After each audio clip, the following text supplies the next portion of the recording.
Brian, where are we at with this government shutdown? What's it going to do to rates? Where, what should we be thinking about from, an economic standpoint here locally, and then how's the impacts on the housing market? Yeah, so as you've heard in the last few shows that we've done, mortgage rates in general have come down since the summer and especially since the spring. And most of the reason for that was due to some of the jobs report that are coming out of the Federal Bureau of Labor Statistics.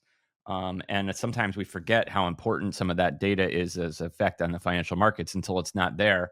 As you mentioned, I was out of the office on Friday, and we've been eagerly waiting to see what the October jobs report was going to bring. It comes out on the first Friday of the month. So while I was standing in line to get on, waiting to get on It's a Small World, I pulled out my phone. I was like, "Ooh, it's Friday morning. Let me see what the jobs report data said." And I'm going to type in my Google, jobs report data, and it comes up no data because the government is shut down. So I was interested to see how that might affect things, and I was just looking before the show, read some articles.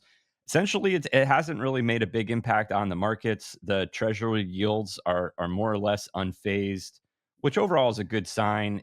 Despite some of the political drama that's going on in Washington D.C., generally the financial markets believe that this will get resolved and the United States government will pay its debts. So that's good. I mean, the markets appear to be stable.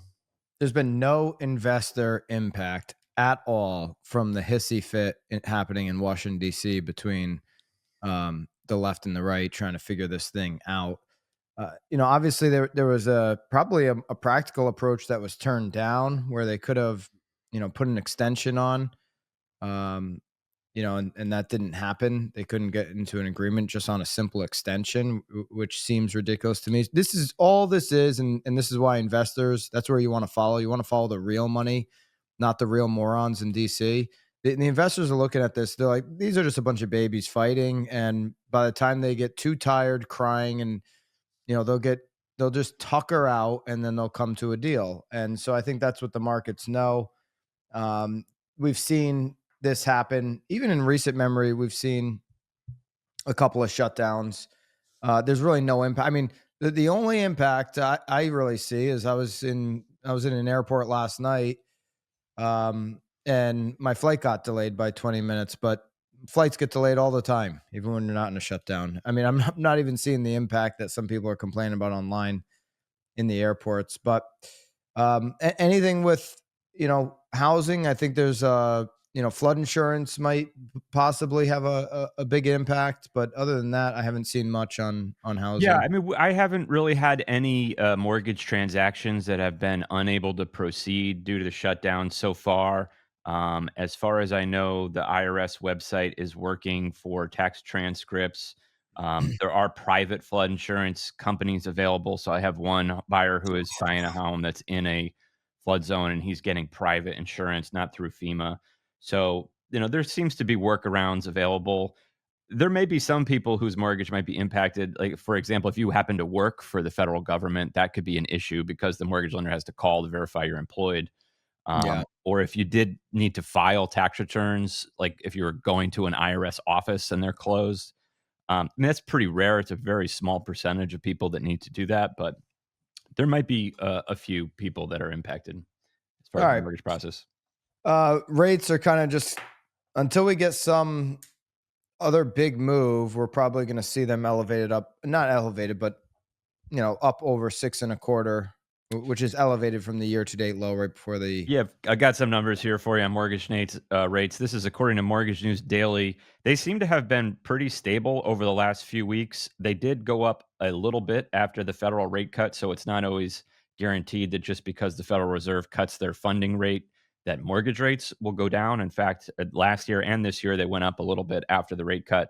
So we were at 6.13 on Tuesday, September 16th, right before the Federal Reserve rate cut. That was pretty much the lowest all year. The Friday, September 19th, it was 6.35 average 30-year. Monday, October 3rd, 6.34. And we ended this week at 6.38. So pretty stable right in that 6.35 to 6.4 range. That's the average according to Mortgages Daily. Of course, some people get higher or lower rates depending on the credit score, down payment, et cetera. Just to give a quick look down memory lane here, in August, 2 months ago, August 11th, the average rate was 6.58. So that's still considerably higher than it is right now. You go back 6 months ago, April 11th, it was 7.07, which is more than a half a percent higher than it is right now. And 12 months ago, October 11th, 2024, it was 6.62. So overall, even though they've ticked up a little bit since the low a few weeks ago, still very good time for mortgage rates, close to 3-year lows.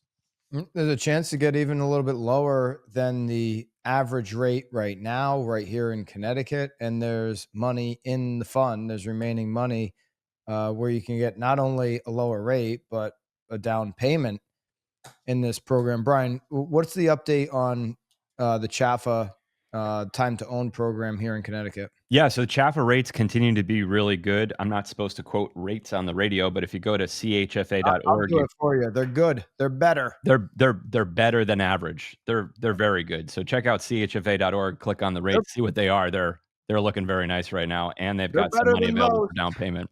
What's that golf announcement? He's better than most. Yes, the They're Chaffa better rates are than better most. than most. So there's a ton of money in the kitty. If somebody's looking for a down payment, qualifies.